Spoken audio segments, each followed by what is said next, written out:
উল্টো রথের দিন মা আর ছেলে বেরিয়ে পড়েছিলাম একটু ঘুরতে। দরজা খুলে বাইরে বেরিয়ে এসেই দেখি স্বয়ং জগন্নাথ প্রভু আমাদের রথে চড়ে সুসজ্জিত হয়ে সুন্দরভাবে ঘুরতে বেরিয়েছেন। নিজেকে আর যেন ধরে রাখতে পারলাম না, দিলাম রথের দড়িতে একটা টান মেরে। অপূর্ব লাগছিল প্রভুকে সেদিন, এত সুন্দরভাবে সাজানো হয়েছিল। তারপরে চলে গিয়েছিলাম বাড়ির কাছেই একটা রথের মেলা বসেছিল ছোটোখাটোই, সেখানে প্রথমেই খেয়ে নিয়েছিলাম ফুচকা, তারপরেই ছিল আমাদের বাদাম মাখা।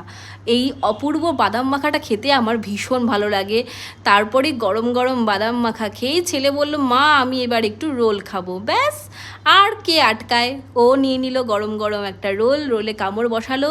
আর তারপরে আমি চলে গেলাম ধোসা আনতে।